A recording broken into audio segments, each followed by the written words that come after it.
Hello football fans. প্রতি মৌসুমের মতো এই মৌসুমেও কিলিয়ান এমবাপ্পের দলবদল নিয়ে চলছে নানা আলোচনা।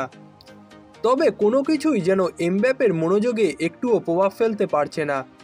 মাঠের পারফরমেন্স অন্তত সেটাই বলে।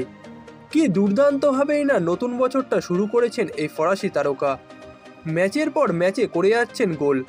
সর্বশেষ ম্যাচেও ফ্রেঞ্চ কাপের ম্যাচে জোড়া গোল করেছেন কিলিয়ান এমবাপ্পে।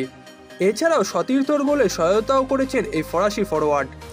এমবাপ্পে জ্বলে ওঠার রাতে অচেনা অর্লিয়ান্সকে 4-1 গোলে হারিয়েছে পিএসজি, যার দ্বারা তারা ফ্রেঞ্চ কাপে শেষ 16তে উঠে গেছে। প্রতিপক্ষের মাঠে 16 মিনিটে এমবাপ্পের গোলে এগিয়ে যায় পিএসজি। প্রথমার্ধে এই এক গোলেই সন্তুষ্ট থাকতে হয় তাদের। 63 মিনিটে এমবাপ্পে পিএসজির পক্ষে ব্যবধান 2-0 করেন। তবে 2 গোল করেই থামেননি এই বিশ্বকাপ জয়ী তারকা।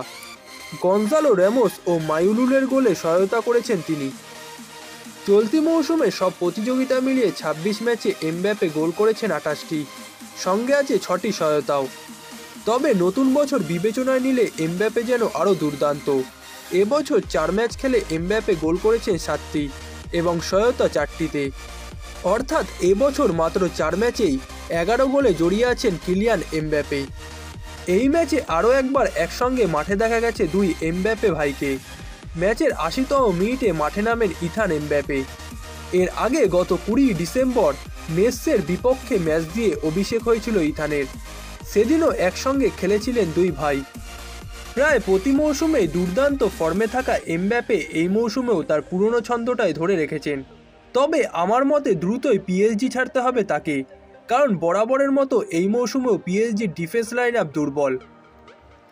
গেল কয়েক মৌসুমেও পিএসজির আক্রমণ ভাগ ছিল বিশ্বসেরা, যেখানে এমবাপ্পের পাশাপাশি মেসি ও নেইমারের মতো মহাতারকারা ছিলেন।